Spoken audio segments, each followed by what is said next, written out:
¿Qué tal? Bienvenidos a estas sesiones virtuales que vamos a tener a propósito con lecturas, material complementario, lecturas inteligentemente dirigidas y que por supuesto colocan un complemento a las tareas, a las investigaciones, a los otros documentos que ustedes están analizando justamente en este curso de introducción a las ciencias sociales. Nada como un contacto pues mucho más directo a través de esta plataforma virtual.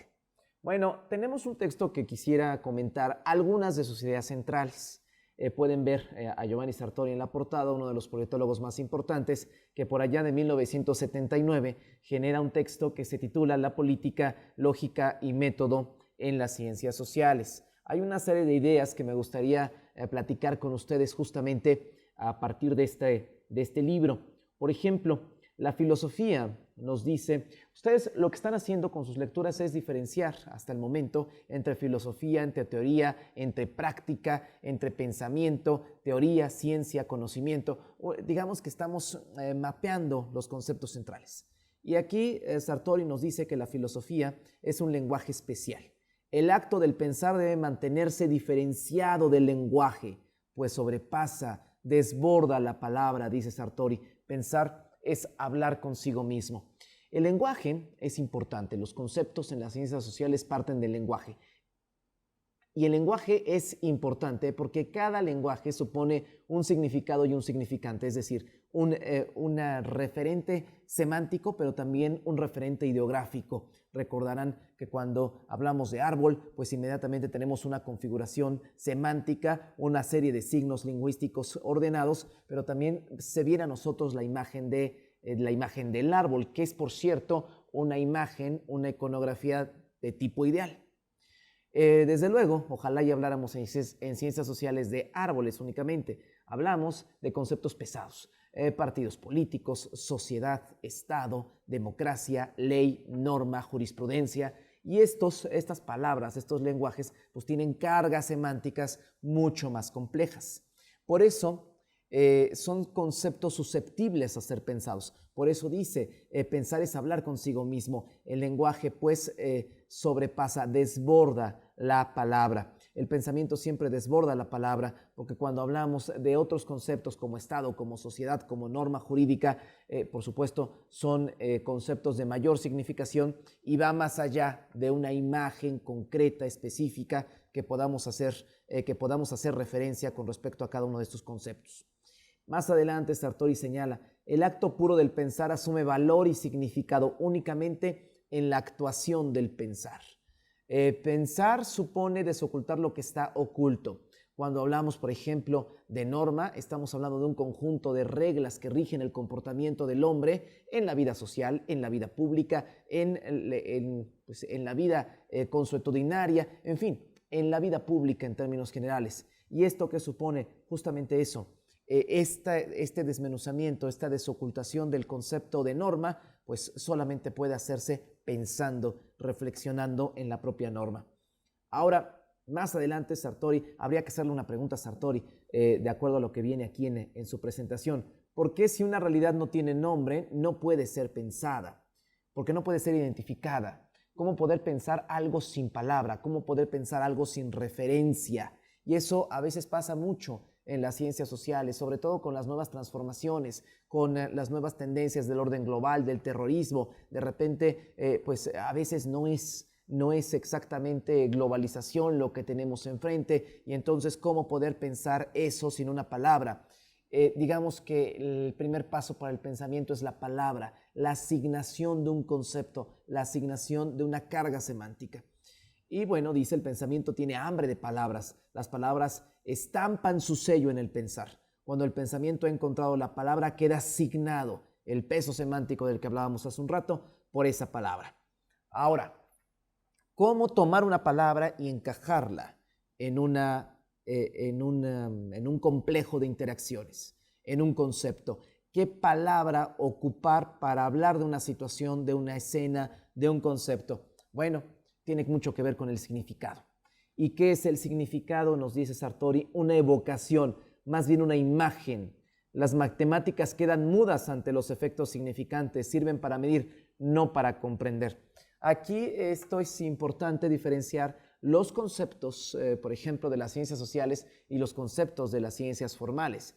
¿Por qué? Los números están vacíos, vacíos de significado. ¿Por qué? Porque los números pueden ser muchas cosas y a la vez ninguna. Se puede hablar abstractamente del número 4, del número 20, del número 30,000 y de la misma manera se puede hablar de 4 manzanas, de 30,000 pesos o de 24 celulares.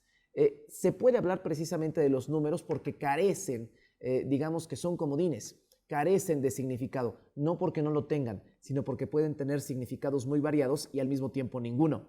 Esto no pasa con las ciencias sociales. Cuando hablamos de Estado, no es lo mismo hablar de Estado que hablar de Estado de Derecho, que es una de sus variantes. No es lo mismo hablar, por ejemplo, de norma jurídica a norma consuetudinaria o norma de conducta. En fin, son una serie de significados, de imágenes distintas. El significado es eso, es una evocación, más bien una imagen. Las ciencias sociales son ciencias empíricas, esto habría que señalarlo, no experimentales. No se puede experimentar en las ciencias sociales. Y ustedes se preguntarán, bueno, ¿por qué no se puede experimentar en las ciencias sociales? Porque en un experimento tenemos las condiciones controladas. El clásico ratón que corre en un laberinto buscando un queso, buscando el final de este laberinto. Ahí tenemos las condiciones controladas, tenemos el ratón, tenemos las paredes del laberinto y sabemos que todo está controlado.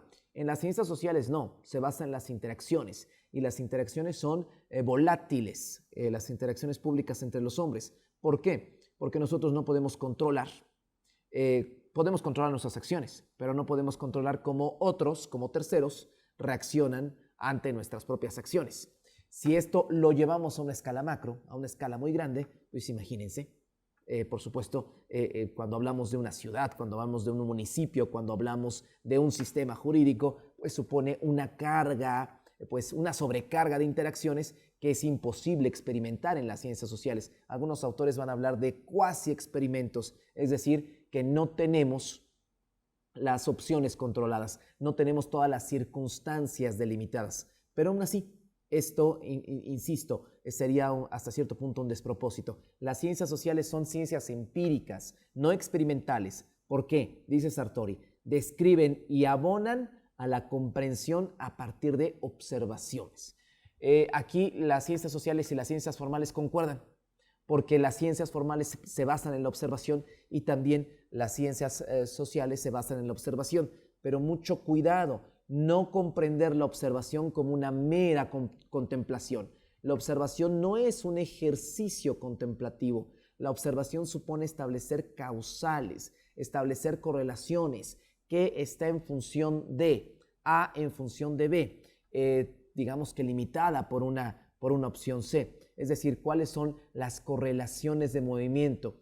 Un ejemplo rápido, mayor desarrollo económico, mayor democracia. Es decir, la democracia está en función de un mayor desarrollo económico. Esto, por supuesto, es una simple correlación. No quiere decir que sea cierto, pero más o menos de eso se trata la observación. No es contemplar, es establecer correlaciones, es establecer causales de interacción. Ahora, estamos hablando del pensar de las palabras. Habría que empezar a distinguir la filosofía, la teoría y la ciencia, que son tres campos semánticos. Ya sabemos que esos son conceptos, tres conceptos completamente distintos. ¿Qué busca la filosofía si es que algo busca? La razón de ser última de las cosas. Atiende a las esencias, no a las apariencias. Procura una legitimación y explicación conclusiva del mundo. La ciencia y la filosofía son dos planos o niveles de verdad superpuestos. Un ejemplo concreto. Este es un salón de clases en este momento. El salón de clases no se conforma por el profesor únicamente. Curiosamente, aquí solamente está el profesor, no hay alumnos. Los alumnos están cuando este video termine de ser editado y ustedes lo puedan trabajar a distancia. El salón de clases no está formado por el profesor únicamente, no está formado por los alumnos únicamente. Puede ser una clase presencial o una clase como esta a distancia. El salón de clases, ¿qué es lo que lo hace? Un pizarrón. Aquí ni siquiera tenemos pizarrón. Tenemos una plataforma en Prezi donde podemos ir acompañando las notas de Sartori. Prezi pues ni siquiera existía hace 20 años. Entonces, ¿qué es lo que hace un salón de clases? Un salón de clases, el diálogo, la interacción. Podemos tener diálogo e interacción, por supuesto. Abriremos un foro, programaré un foro para que ustedes puedan externar sus dudas, puedan externar sus comentarios y estar en alguna medida comunicados ustedes y un servidor. Lo que hace el salón de clases, ser un salón de clases, es la cátedra, y eso supone el diálogo, que se puede dar de manera presencial o que se puede dar a través de una plataforma como esta. Eso es, y el diálogo no en torno a lo que pasó ayer, no en torno al clima, no en torno a un partido de fútbol. El diálogo en torno ¿a qué? En torno a una materia del conocimiento específico, en torno a un texto. Estamos dialogando con Sartori, yo estoy dialogando con ustedes y ustedes dialogarán después de que terminen de trabajar este video con un servidor. Y este diálogo es en virtud de una materia del conocimiento. Eso es lo que hace un salón de clases, un salón de clases. Puede ser a distancia o puede ser de manera virtual. Eso es lo que busca la filosofía. La filosofía parte de una mirada, se va a las esencias, no a las apariencias, se va a las esencias. ¿Y qué son las esencias de las cosas? Lo que hacen que las cosas sean lo que son. Lo que hace precisamente que algo sea lo que es y no sea otra cosa. Una cátedra es un diálogo. Si no es un diálogo en torno a un conocimiento, entonces es una plática, entonces es una discusión, pero no necesariamente un debate, pero no necesariamente una clase, una cátedra. Esto nos lleva, por supuesto, al tema de la verdad. ¿Qué es la verdad? Aquí habría que aclararles que la verdad no es única, no es monolítica. La verdad siempre es irremediablemente plural. Las verdades siempre son plurales. ¿Y por qué las verdades son plurales? Porque suponen una adecuación del intelecto a la cosa. Hay tantas verdades como planteamientos posibles. Martin Heidegger, uno de los filósofos más importantes del siglo XX, tenía un comentario para sus alumnos. Decía, imaginemos que coloco en un papelito, aquí está la tiza. En los años 50 no había plumones, únicamente gises, y la tiza es precisamente un gis. Imaginemos que coloco en este papelito la leyenda, aquí está la tiza, y coloco sobre el escritorio la tiza, el gis y el papelito.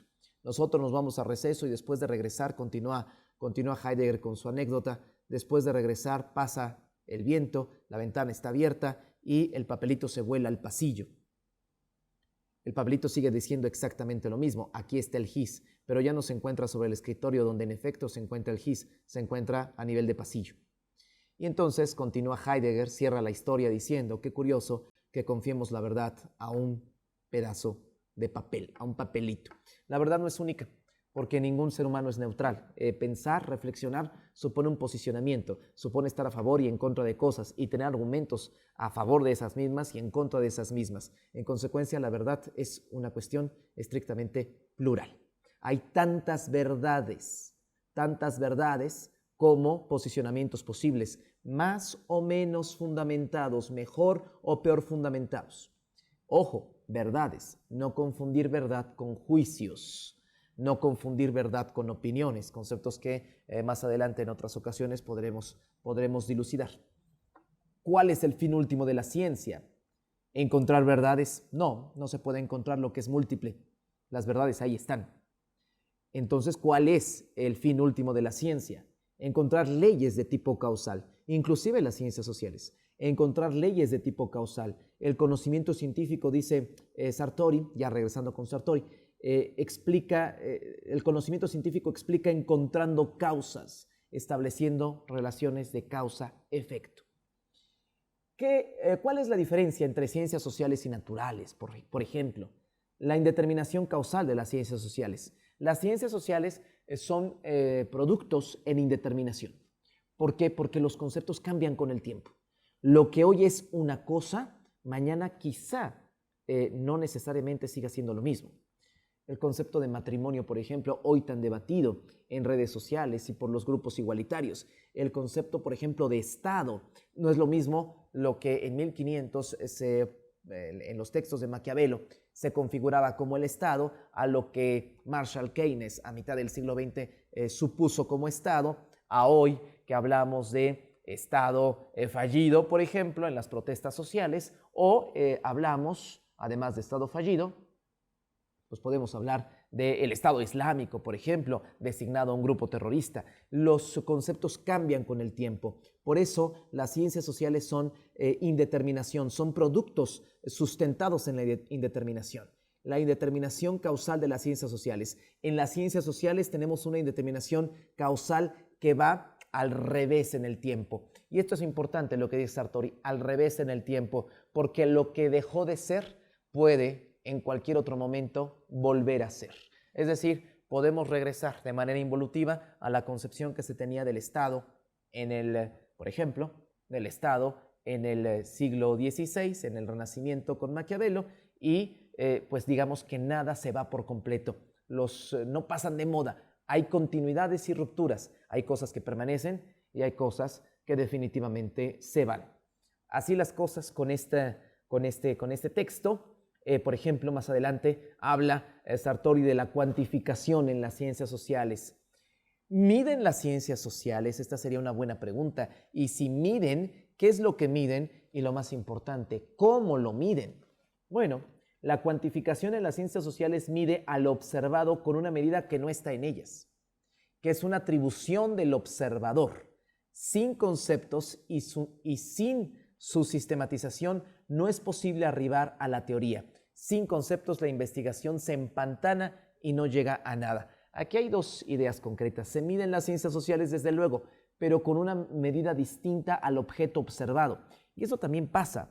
Eso también pasa en las ciencias formales. Por ejemplo, un litro de agua, la fórmula química del agua es H2O, pero el litro es una medida que es distinta a la composición química del agua. Pasa exactamente lo mismo con los partidos políticos, pasa con los sistemas de partido en una cámara, pasa exactamente lo mismo con los sistemas jurídicos, si son mixtos, si son neorrománicos, en fin, pasa exactamente lo mismo con las fuentes del derecho que seguramente están revisando cómo determinar, cómo medir, cómo precisar. Si una norma es consuetudinaria o su fuente del derecho es la costumbre o una norma pues proviene del fallo constitucional. En fin, son criterios de medición, de precisión y creo que ya están adivinando un poco por dónde vamos. Medir implica en ciencias sociales distinguir. La medida no siempre, no necesariamente es de carácter numérico.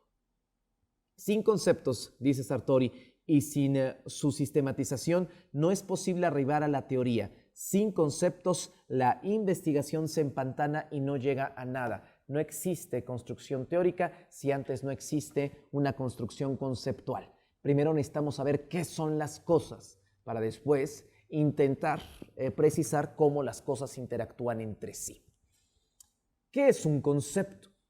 Hablamos del significado, que es una imagen, es una evocación. Bueno, vayamos al concepto. Concepto y significado van de la mano. De hecho, la significación es el primer paso del concepto. ¿Qué es un concepto? Nos dice Sartori, la expresión de un término, cuyos significados siempre son referentes. El tratamiento de los conceptos puede ser de tres tipos: disyuntivo, continuo y jerárquico. La lógica del tratamiento disyuntivo es, en esencia, la lógica de la clasificación.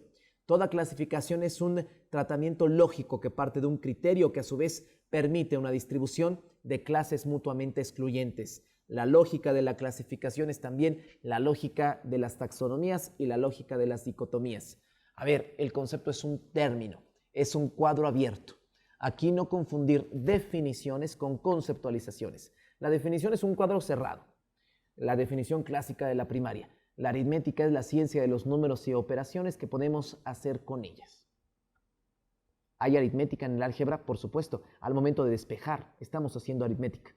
Sin embargo, esta definición excluye por completo el concepto de la posibilidad de que haya una aritmética, un despeje, en el álgebra.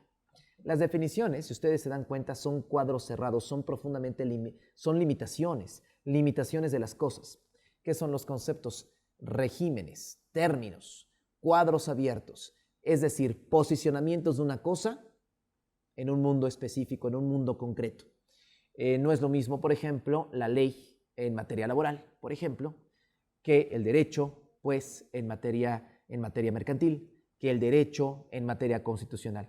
Cada uno son conceptualizaciones del derecho. derecho mercantil, derecho constitucional, derecho laboral. Es decir, posicionamientos de la misma cosa, pero en diferentes ámbitos de acción. En la vida pública política, en el caso de la Constitución, del derecho constitucional, en las relaciones de producción, en el caso del derecho laboral, y por supuesto en contratos ejecutivos mercantiles, en el caso del derecho mercantil. Bueno, queda claro que el derecho es eso, un término, un posicionamiento de una cosa en un contexto específico. ¿Qué se tiene que hacer en ciencias sociales? Definir, por supuesto que no. Conceptualizar, es decir, tomar los conceptos y situarlos en un tiempo-espacio concreto. Bueno, ¿qué pasa con las clasificaciones? Acabo de desarrollar un eje taxonómico. Las taxonomías no son otra cosa más que clasificaciones. Derecho laboral, derecho constitucional, derecho mercantil, y así podemos establecer. Cada una de sus asignaturas es el desarrollo taxonómico de la categoría de derecho. Derecho procesal penal, en fin, son taxonomías. Y todo el eje, toda la relación de estas taxonomías son precisamente una clasificación. La lógica, dice Sartori, la lógica del tratamiento continuo es una lógica de gradación. Las diferencias son solamente de grado, de más y de menos. Desde esta óptica, los conceptos son transformados en variables, es decir, que se hacen medibles de alguna manera. Pero insisto, medibles no solamente quiere decir en materia numérica, medibles en una materia mucho más inteligible, es decir, medible quiere decir en ciencias sociales distinguible. Podemos distinguir el derecho mercantil del derecho constitucional, sin embargo, eso no quiere decir que tengan puntos de confluencia, puntos de interacción. Por último, el tratamiento de la organización jerárquica está dado por género y diferencia a través de especies y subespecies sucesivas. Cada clase que está debajo incluye las propiedades de todas las que están encima. Por supuesto que el derecho constitucional, por ejemplo, pues los derechos fundamentales y el derecho constitucional, los derechos fundamentales es técnicamente una subclasificación del derecho constitucional. Hay jerarquías. Aquí aplica mucho la idea del cuadro sinóptico, cuando abrimos llaves y estas llaves tienen a su vez subllaves, y el ejercicio clasificatorio es un posicionamiento de conceptos cada vez más grandes o cada vez más pequeños en un ámbito conceptual específico, en un ámbito académico concreto. Dice Sartori, cuando ascendemos por una escala de abstracción, reducimos el número de características y viceversa, cuando descendemos, es decir, agregamos características. La escala de abstracción no es otra cosa más que una recta. Mientras más abstracto sea un concepto, menos específico se vuelve. Entiéndase por abstracto complejo. Lo complejo no es difícil. Complejo quiere decir exceso de interconexiones. Ejemplo específico, ¿qué será más complejo? ¿El concepto de Estado o el concepto de norma? Evidentemente es mucho más complejo el concepto de Estado. Y sobre la norma, ¿qué será más complejo? ¿El concepto de norma o el concepto de pagaré? Pues por supuesto el pagaré es un concepto de menor significación, de menor complejidad. ¿Qué quiere decir? Que a menor complejidad tiene más especificaciones. Es más específico. Mientras más abajo esté de esta escala de abstracción, más menos, será más específico mientras más abajo se encuentre. Mientras más arriba se encuentre, será más complejo, con mayor carga de interconexiones. En las ciencias sociales, los métodos de control utilizables son esencialmente dos. Esto responde a una pregunta muy interesante. ¿Cómo hacer que la ciencia sea, en efecto, una ciencia? ¿Cómo hacer que la producción del conocimiento incurra, en efecto, en materia científica? Bueno, nos dice a través de controles. ¿Y cuáles son estos controles? Control estadístico o control comparado. De hecho, son tres. Hay tres tipos de formas de control en las ciencias sociales. Dado que no tenemos la posibilidad de experimentar en las ciencias sociales, no tenemos de otra más que abocarnos a métodos de control. Y estos métodos de control siempre serán irremediablemente métodos como el método histórico, como el método estadístico o como el método comparativo. El método histórico y el método comparativo son muy similares. De hecho, el método histórico pues, es un método comparativo transversal. ¿Por qué? Pues comparar, por ejemplo, a propósito del centenario de la Constitución del 17, comparar la Constitución del 17 como originalmente se avaló, se signó, se firmó, y compararla hoy con más de 700 reformas, por ejemplo. Ha crecido en proporción 2/3 partes. Eso es un método histórico, que no es otra cosa más que un método comparativo transversal. El mismo objeto de estudio, la Constitución de 1917, pero en su régimen original, el 5 de febrero de 1917, y hoy, después de más de 700 reformas, el próximo 5 de febrero de 2017, 100 años después. Eso es técnicamente una comparación, que se compara pues los artículos, el régimen de los artículos, cómo han cambiado significativamente artículos básicos como el artículo 27, el artículo 123, el artículo 24. Originalmente, por ejemplo, el tercer párrafo del artículo 24 de la Constitución del 17 prohibía las manifestaciones religiosas en la vía pública.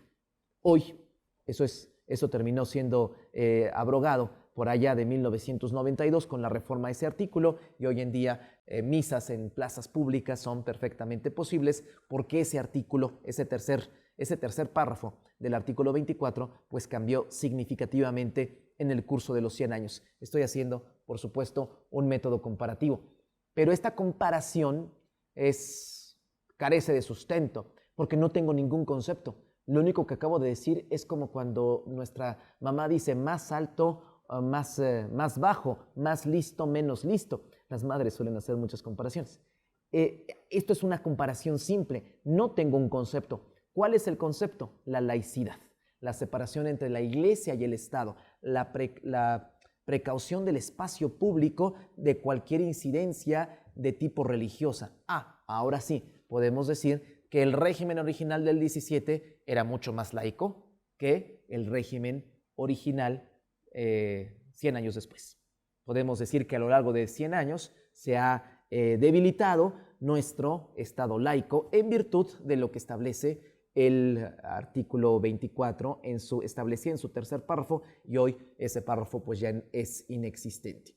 Por supuesto que es una afirmación muy poderosa. Necesito más allá de una simple comparación histórica, pero precisamente esto era una simple muestra para enseñarles cómo se mueve la ciencia social y cómo funciona concretamente. Por eso dice, en las ciencias sociales los métodos de control utilizables son esencialmente dos: estadístico y comparado. La teoría perfectamente puede ser controlada por la práctica a través de la confirmación de los hechos. ¿Qué me faltan? Me faltan números, me faltan incidencia. Por ejemplo, una revisión hemerográfica de los últimos 5 años de cuántas manifestaciones, misas, procesiones se han llevado a cabo, cuántas se han llevado a cabo y cuánta gente ha asistido.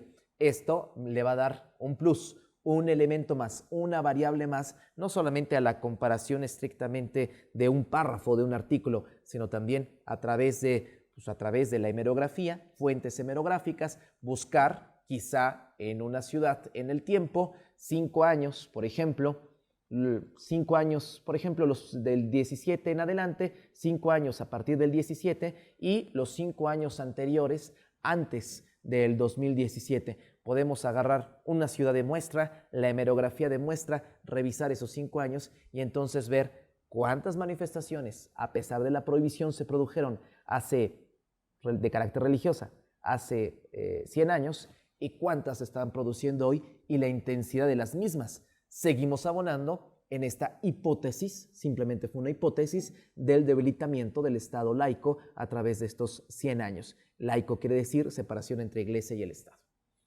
Bueno, así funciona precisamente la ciencia. Ahora, aquí hay más ideas interesantes. Lo que es verdadero en teoría es justo también en la práctica. Lo que es verdadero en teoría, nada cambia en la práctica. ¿Qué quiere decir esto? Tenemos una declaración, tenemos una afirmación muy, digamos que muy usada, de que en teoría las cosas funcionan así, pero deben funcionar de esta manera.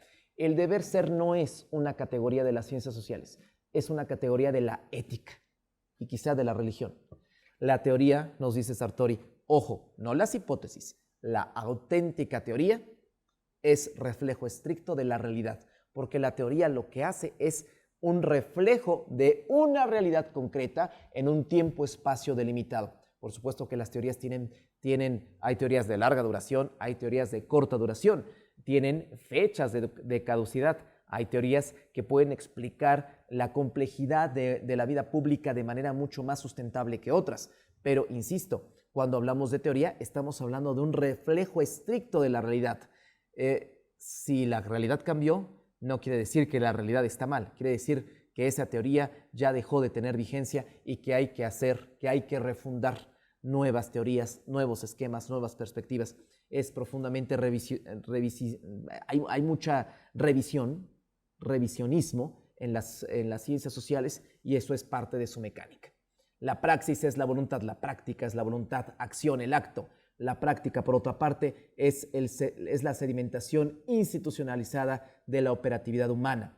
Hay que poner las cosas en claro. La teoría es la explicación esquemática de las interacciones. La práctica no tiene esquemas. La práctica puede cambiar mañana y obligarnos a que las hipótesis que explican las cosas hoy, mañana, pasado, en 100 años, dejen de hacerlo. Son algunas de las aclaraciones que quería comentar con ustedes con respecto a Sartori, y bueno, al final cierra con una idea interesante. La tesis a la que hemos sido llevados es, pues, que la práctica depende siempre de una teoría. Lo que hacen los hombres está siempre influido de distintas maneras y en variable medida por lo que piensan.